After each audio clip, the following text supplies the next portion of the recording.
Hello दोस्तों, स्वागत है आप सबको study with Manisha Rajput channel पर। आज अपन बात करेंगे समायोजन के बारे में। समायोजन के बारे में अपन ने कल पूरी बात की थी। भाई समायोजन क्या होता है, समायोजन के बारे में विशेषता प्रकार, तो इसके अपन ने जान लिए।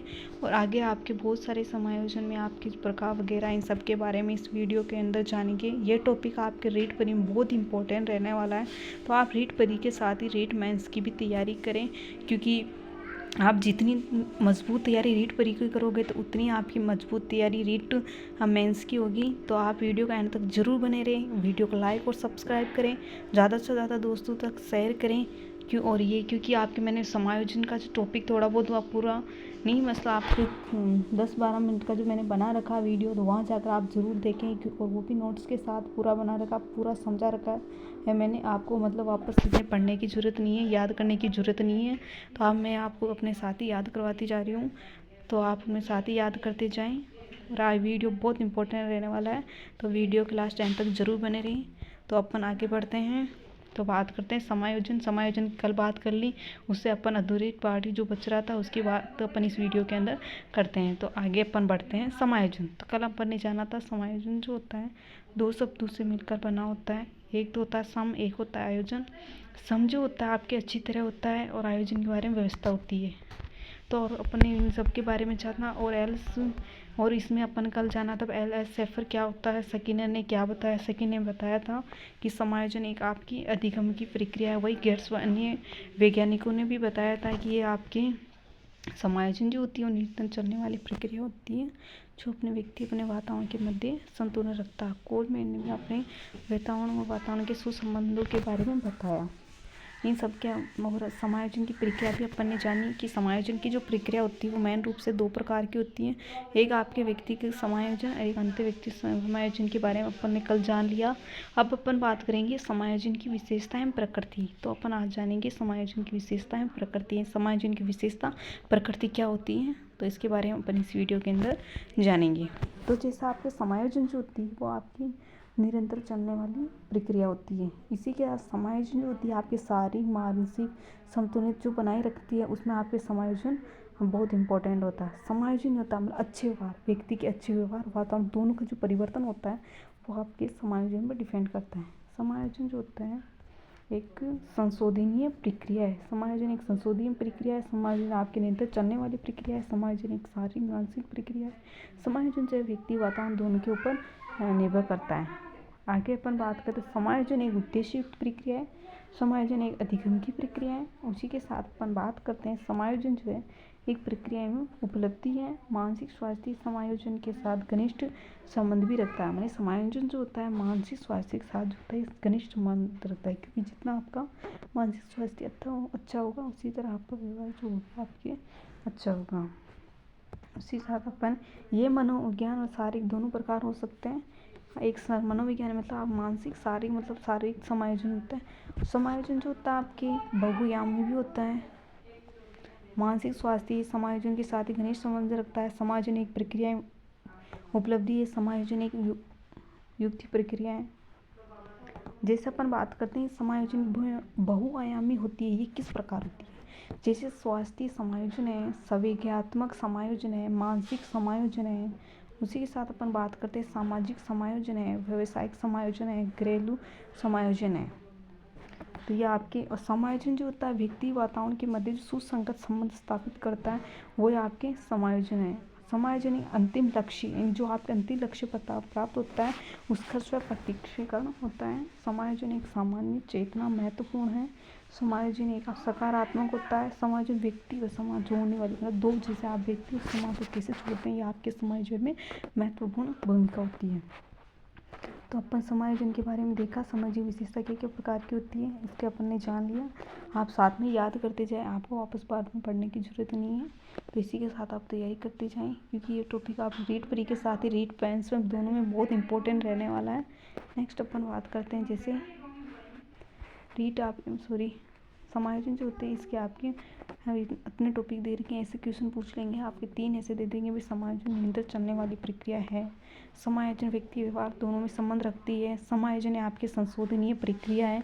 इन सबको आपको ऐसे दे देगा। फिर एक ऑप्शन आपके गलत देते हैं तो उसमें चूज करिएगा कौन सा नहीं है, तो आप उसमें बताना है कि आपके नहीं है। इस पर आपके क्वेश्चन पूछे जाते हैं। और आपके जो बालिका शिक्षण विधि आपके रीड फ्री में नहीं, आपके level 1 level 2 RPC second grade RPC first grade सभी में आपके महत्वपूर्ण है। समायोजन प्रकार, जैसे आपके समायोजन मेन रूप से 3 प्रकार के होते हैं। एक होता है आपका रचनात्मक समायोजन, एक होता है मानसिक मनोरचना समायोजन, एक होता है आपकी स्थापना समायोजन। रचनात्मक जो तो अपन बात करते हैं, पहले जो टॉपिक आपने आएगा वो आएगा आपके रचनात्मक समायोजन। यानी रचनात्मक समायोजन क्या होता है इसके बारे में अपन अभी जानेंगे।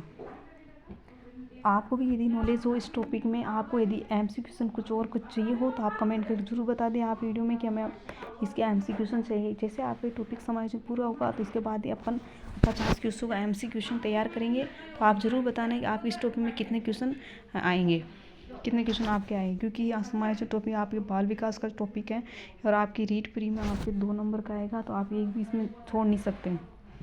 तो अपन नेक्स्ट बात करते हैं जैसे रचनात्मक समायोजन। रचनात्मक जो समायोजन होता है वो आपके रचनात्मक जो समायोजन होता है वो होता है व्यक्ति की रचनात्मक क्रियाएं। जैसे आपके व्यक्ति की रचनात्मक क्रियाएं जो होता है वो रचनात्मक समायोजन होता है। जैसे संगीत के साधनों को बजाना, चित्र बनाकर समायोजन, मतलब संगीत बजाकर आप समायोजन सिखा सकते हैं, चित्र बनाकर समायोजन सिखा सकते हैं। फिर सेकंड आता है आपके मानसिक मनोरचना समायोजन है। इसमें अवांछनीय लक्षणों को वांछनीय लक्षणों में बदलना। इसमें देर का जैसे आपके अवांछनीय, इसमें आपके अवांछनीय लक्षणों को वांछनीय लक्षणों में बदलना है। मानसिक मनोरचना मतलब अवांछनीय लक्षणों को आप वांछनीय लक्षणों में जो बदलना चाहता है वो आपके मानसिक मनोरचना समायोजन होता है। नेक्स्ट आता है इसमें जैसे बदमाशी उतरता है बट पढ़ाई के अव्वल में। जैसे आप बदमाशी को मतलब अवांछनीय जो लक्षण है वो आपके बदमाशी है, उसी तरह वांछिक जो लक्षण है वो आपके पढ़ाई है। तो मतलब दोनों का जो कन्वर्ट होता है वो मानसिक मनोरचना समायोजन में होता है। नेक्स्ट आपकी बात करेंगे जैसे आपकी स्थापना समायोजन। तो नेक्स्ट रहेगा आपके स्थापना समायोजन। इसमें अपनी गलतियों को किसी और के ऊपर अर्पित करना। तो स्थापना समायोजन जो होता है अपनी गलतियों को किसी और पे जो अर्पित किया जाता है, स्थापित किया जाता है, वो आपके स्थापना समायोजन होता है। तो समायोजन का मैंने रूप से 3 प्रकार के जान लिए। एक हो गया आपके रचनात्मक, एक हो गया आपकी मानसिक रचनात्मक, एक हो गया आपके स्थापन। नेक्स्ट अपन बात करते हैं जैसे समायोजन को कौन कौन से कार्य जो समायोजन से प्रभावित होते हैं। आप एग्जाम में पूछे जाते हैं हर टॉपिक, समायोजन से प्रभावित करने वाले कार्यों से भी आपके एक टॉपिक आता है। समायोजन तो पहला अपन बात है इसमें जैसे समायोजन कुंठा, भग्नाशा, अवसाद, तनाव, दुश्चिंता, दबाव, द्वंद्व, तो इन सब के बारे में जानेंगे। समायोजन जो प्रभावित करते हैं उसमें आप एक कुंठा भी रहता है, एक तनाव भी रहता है, एक दुश्चिंता भी रहती है, एक दबाव भी रहता है, एक द्वंद्व भी रहता है। जैसे कुंठा और भग्नाशाना और अवसाद, इसमें चिंता, दबाव, क्रोध आदि सभी मिले होते हैं। तो सबसे पहले अपन बात करें कि कुंठा और भग्नाशा और अवसाद क्या होता है। तो इसमें कहेंगे इसमें जो होती है आपकी चिंता, दबाव, क्रोध आदि सभी मिले होते हैं। यदि किसी कार्य कर रहे हैं तो उसमें लगातार विफलता मिल रही है, यदि आप किसी को कार्य कर रहे हो आपको विफलता मिल रही है तो उसे कुंठा को जन्म देती है। जैसे चिंता, दबाव, क्रोध आदि सभी मिले होते हैं, जिसमें आपके चिंता, दबाव, कुंठा सभी मिलते होते हैं, और इसमें आपके लगातार जो विफलता मिल रही हो उसे आपके कुंठा जन्म देता है। कौन से नहीं बताया कि व्यक्ति द्वारा महत्वपूर्ण समझी गई आवश्यकताओं के अवरुद्ध होने की प्रक्रिया, मतलब व्यक्ति की महत्वपूर्ण प्रक्रिया भी जो समझी गई आवश्यकताओं को अवरुद्ध होने वाली जो प्रक्रिया होती है वो आपके मतलब जो व्यक्ति की समझी गई आवश्यकताओं को अवरुद्ध होने वाली प्रक्रिया को बख्शाना कहलाती है। आप वीडियो एंड तक जरूर बनेगा, आपको पूरे टॉपिक को आज में समझाया जाएगा, क्योंकि ये टॉपिक आपके बहुत इंपॉर्टेंट रहने वाला समायोजन। ये जो टॉपिक है आपके रीड परी के साथ रीड मेंस में मोस्ट इंपॉर्टेंट रहने वाला। तो आप अपनी रीड परी के साथ ही रीड मेंस की तैयारी अच्छी करें तो आपको पूरा टॉपिक समझाया जाएगा। तो अपन ने बात कर ली कुंठा, भग्नाशा, अवसाद क्या होता है। यानी आपकी चिंता, दबाव और क्रोध में जो मिल रही है आपकी अवरुद्ध, मतलब अवरुद्ध जो विफलता मिल रही है वो आपके एक कुंठा को जन्म देती है। नेक्स्ट अपन बात करते हैं भग्नाशा। यानी भग्नाशा जो होते हैं मतलब भग्नाशा, अवसाद, ये कितने प्रकार के होते हैं। तो अपन बात करते हैं भग्नाशा जो होता है आपके वो आपके दो प्रकार के होते हैं, एक होता है आपके आंतरिक, दूसरा होता है आपके बाह्य। मतलब जो स्वयं की कमी की वजह से आंतरिक मतलब स्वयं की वजह से जो उत्पन्न होता है वो आपके बगनासा होता है, और एक जो बाह्य किसी बाह्य कार्य की उपस्थिति से होता है। स्वयं की कमी से जो उत्पन्न होगा वो आपके आंतरिक होता है, बाह्य कार्य से जो उत्पन्न होगा वो आपके बाह्य होगा। तो बगसाना आपको बगनासा जो होता है आपको दो प्रकार, मतलब बगसाना अवसाद होता है आपके मेरे से दो बता दिए अपन ने, एक होता है आपके आंतरिक, एक होता है आपके बाह्य। स्वयं की जो कमी से वजह से उत्पन्न होता है वो आपके आंतरिक बगसाना होता है, एक किसी बाह्य कार्य की वजह से होता है तो आपके ये होते हैं बगसाना के जो कारण होते हैं। मतलब इसमें आपके मेन रूप से दो प्रकार से कारण होते हैं। इसमें एक होता है आंतरिक कारण, एक होता है बाह्य कारण। आंतरिक कारण में आएगा आपके शारीरिक दोष, विरोधी इच्छाएं, असंगत आवश्यकताएं। जो बाह्य कारक होता है उसमें आएगा आपके तापमान, जलवायु। बाह्य कारक में जैसे भौतिक वातावरण, आर्थिक कारण, भौतिक वातावरण जैसे तापमान, जलवायु, भूकंप। भौतिक वातावरण में आएगी आपके तापमान, जलवायु, भूकंप, ये आपके बाह्य कारक में। फिर आएगा आपके आर्थिक कारण में जैसे आपके सामाजिक कारण, रीति रिवाज, परंपराएं, अन्य व्यक्ति। तो इसमें आप बात करेंगे तापमान, जलवायु, भूकंप, आर्थिक कारण, सामाजिक कारण, रीति रिवाज, परंपराएं, अन्य व्यक्ति। तो अपन ने जान लिया इसके अंदर, जैसा अपन ने देख लिया आर्थिक कारण, सामाजिक कारण, रीति रिवाज, परंपराएं, अन्य व्यक्ति। भौतिक कारण में जैसे आपके तापमान, जलवायु, भूकंप, और इसी के साथ आंतरिक कारण जैसे शारीरिक दोष, विरोधी इच्छाएं, असंगत आवश्यकताएं, मानसिक संघर्ष।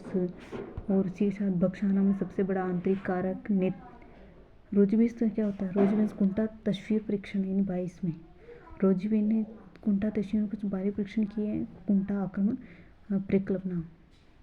इसमें आप रोजबेस ने बताया इसमें 22 है, और वही आपके कुंठा आक्रामकता परिकल्पना में डोलार्ड व मिलर ने बताया। इसी के अनुसार आक्रमण कुंठा परिणाम है, कुंठा प्रतिगमन परिकल्पना है, बार्क व कुटिलैन ने बताया था। कुंठा प्रतिगमन जो परिकल्पना है वो आपके बार्क एवं कुटिलैन ने दी थी। इसके अनुसार कुंठा का कारण प्रतिगमन है। इस मतलब बार्क के जो कुटिलैन के अनुसार जो कुंठा होती है वो आपके प्रतिगमन का उदाहरण है। कुंठा की स्थिति में बालक का व्यवहार किस प्रकार का होता है, मतलब कुंठा में स्थिति में बालक का व्यवहार एकांतवादी होता है। बालक मतलब किसी चीज़ को कर रहा है, मतलब चिंता क्रोध के स्वभाव में कर रहा है, तो उसमें एक विफलता जो उत्पन्न हो जाती है उसमें कुंठा होती है। मतलब कुंठा में फिर बालक किस तरह व्यवहार करता है, तो बालक जो होता है वो एकांतवादी होता है। उसी के साथ रोगग्रस्त होना, उसी के साथ आक्रमणकारी बन जाना। आक्रमणकारी मतलब मारना पीटना, आक्रमणकारी में जैसे आपके मारना पीटना। फिर आत्मसमर्पण मतलब खुद को किसी को और को समर्पण करना। मतलब कुंठा स्थिति में बालक का व्यवहार ऐसा होता है जैसे आक्रमणवादी, रोगग्रस्त, आक्रमणकारी, आत्मसमर्पण, इस तरह का व्यवहार करने लग जाता है। तो अपन इसमें सबसे मतलब पहले बात की अपने कुंठा के बारे में जान लिया, कुंठा के बाल के व्यवहार में इसमें सब अपन ने देख लिया।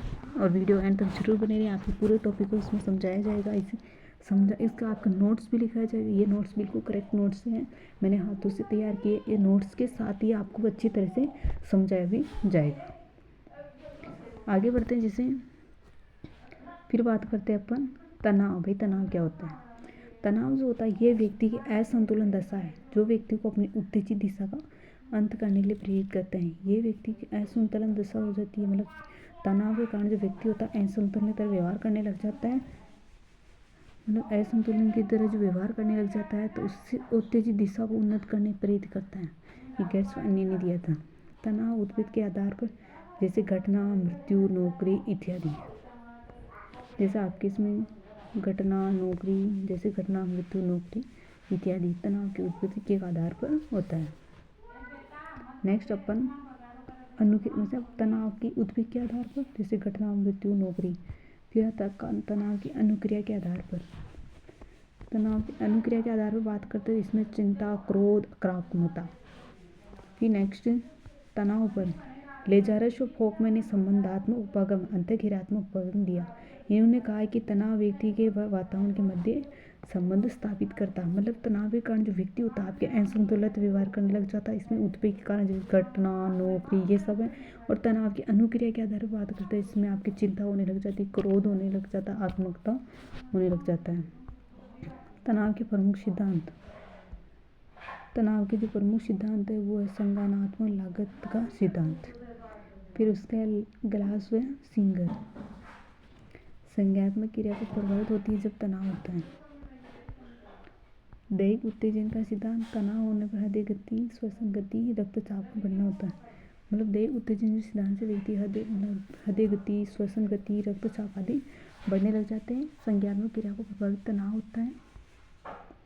नेक्स्ट बात करते हैं सामयिक कार्य का सिद्धांत। इसमें इसके अनुसार सामयिक विकास को प्रभावित तनाव होने पर व्यक्ति आक्रामक, क्रोधी, चिड़चिड़ा आदि का हो जाता है। सामयिक विकास प्रभावित करता है और तनाव से व्यक्ति का जो आक्रमणकारी, विरोधी, क्रोधी, चिड़चिड़ा होने का स्वभाव उत्पन्न होने लग जाता है। तो अपन इससे बात कर ली। जैसे आपके तनाव के प्रमुख सिद्धांत है। एक आपके संज्ञानात्मक लागत का सिद्धांत, ये दिया था ग्लास एवं सिंगर ने।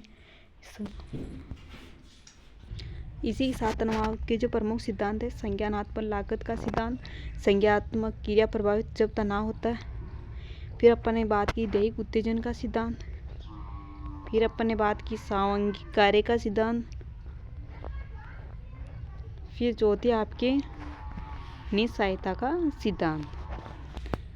तो आपके तनाव के जो है तो तनाव के चारों सिद्धांत की अपन ने बात कर ली है। फिर अपन नेक्स्ट बात करते हैं भाई दुश्चिंता। तो अपन ने बात की बगनासा की, फिर बात की तनाव की, फिर होती है आपकी दुश्चिंता की। तो दुश्चिंता क्या होती है? जब व्यक्ति अपने अहम की रक्षा नहीं कर पाता है तो उसमें दुश्चिंता होती है। तो इसमें होता है व्यक्ति जो होता है अपने अहम की रक्षा नहीं कर पाता है तो उसमें आपको दुश्चिंता होती है। दो टाइप होता है, एक होता है शील गुण या सामान्य दुश्चिंता। इसमें व्यक्ति तनावग्रस्त हो जाता है, सभी में सामान्य होता है। सभी व्यक्ति मतलब इसमें जो तनावग्रस्त होता है ये सामान्य हो जाता है। फिर दूसरा आता है विशिष्ट दुश्चिंता। इसी आपका फोबिया होता है। विशिष्ट दुश्चिंता जो होता है आपके में उससे फोबिया होता है। फिर आता है दबाव। इसमें होता है शब्द लैटिन भाषा में से दबाव को बोलते हैं आप कसना। या आपके इसमें दो बात के लिए अपने विशिष्ट दुश्चिंता। एक होता है शील गुण सामान्य। इसमें व्यक्ति तनाव जैसा ग्रस्त होता है और तनाव जैसा व्यवहार करने लगता है। फिर आपके फोर्थ दबाव लैटिन भाषा शब्द है जिसे कसना कहते हैं। दो टाइप होता है इसमें, सकारात्मक, नकारात्मक। सेल्वे नामक वैज्ञानिक ने दबाव का जीएस का मतलब होता है सामान्य, अनुकूलन, सिलेक्शन। तीन चरण होते हैं इसमें। सचेतन प्रतिक्रिया चरण जो दबाव उत्पन्न करती है। फिर आता है प्रतिरोध चरण, इसमें व्यक्ति का दबाव करना। परिशांत चरण दबाव के कारण हार मान लेता है। परिश्रांति यानी आपके दबाव का हार मान लेता है। दूसरा प्रतिरोध चरण, इसमें व्यक्ति दबाव का व्यवहार करने लगता है। तो दबाव से बचने के लिए आपको क्या करना चाहिए? तो इसमें आपके उपाय बताए दबाव से बचने के लिए। लेज़रस ऑफ फोकमैन के अनुसार सामान्य केंद्रित समस्या को समझना और उसका हल, समस्या का विश्लेषण करें। स्वयं केंद्रित स्वयं का स्वयंज्ञात्मक को प्रभावित नहीं होने देना, अन्य आयाम। फिर आता है पांचवा आता है आपके द्वंद्व संघर्ष। ये दिए थे कूटलेविन ने 1935 में। इसमें 3 प्रकार बताए। वही लॉर्ड व सीयर्स ने 1938 में आपके चौथा बताया। दो विरोधी इच्छाओं और दो विरोधी विचारों के मध्य उत्पन्न होने वाले संवेगात्मक कवरधारी दशा को द्वंद्व कहलाता है। मतलब दो विरोधी इच्छाओं और विरोधी इच्छाएं और दो विरोधी इच्छाओं के मध्य उत्पन्न होने वाले संवेगात्मक कष्ट दशाएं द्वंद्व कहलाती है। ये आपके डगलासन और हॉलैंड ने दिए। एक है उपागम उपागय द्वंद्व और ग्राह्य पत्ति में पहुंच पाता है। दो सकारात्मक विचारों के मध्य उत्पन्न होने वाले द्वंद्व। इन दो सकारों के मध्य जो सकारात्मक द्वंद्व उत्पन्न होंगे। और एक व्यक्ति जिसके 2 सरकारी नौकरियां तो किसी एक चूज करेगा। तो एक शिक्षक है, दूसरी आपकी नौकरी पुलिस की है, तो कौन सी चुने? एक लड़की के विवाह के लिए 2 रिश्ते हैं। पहले रिश्ते में लड़का शिक्षक है और वो कम खूबसूरत है। दूसरे रिश्ते में लड़का शिक्षक नहीं लेकिन खूबसूरत है। लेकिन द्वंद्व में कौन सा रिश्ता चुने इसमें? फिर आता है आपका परिहार उपगम। तो ये आपके द्वंद्व के बारे में बात करें। द्वंद्व की अपन ने पहले बात की इस टॉपिक्स में। ये आपके डगलस व ढोले ने बताया कि दो विरोधी इच्छाओं और दो विरोधी इच्छाओं के मध्य दो विरोधी इच्छाओं और दो विरोध विचारों मतलब विचारों के मध्य उत्पन्न होने वाले संवेगात्मक जो कष्टदायी द्वंद्व होता है। ये आपके डगलस व हॉलैंड ने बताया था। इसमें उपागत द्वंद्व ग्राह्य पत्ति में पहुंच पाता है। दो सकारात्मक विचारों के मध्य उत्पन्न होने वाले द्वंद्व को संघर्ष कहते हैं। नेक्स्ट अपन बात करते हैं परिहार उपागम या त्याग, त्याग उपागम। दो नकारात्मक विचारों के मध्य उत्पन्न होने वाले द्वंद्व। एक सैनिक युद्ध में मृत्यु से भय से डरता है और कायर कहलाने से बचना चाहता है। एक लड़की पढ़ाना भी नहीं चाहती, उसे विवाह भी नहीं करना। तो मतलब दो परिहार फलम, दो नकारात्मक विचारों के मध्य, मतलब दो इच्छाओं और विचारों के जो मध्य उत्पन्न होता है उसे आप द्वंद्व कह सकते हैं। डैगलस ने भी दिया था। उसी के साथ अपने उपागम की बात कर ली। परिहार में दोनों पॉजिटिव होते हैं। इसमें मतलब एक सैनिक युद्ध में मृत्यु के भय से डरता है और दूसरा कायर कहलाने से भी बचना चाहता है।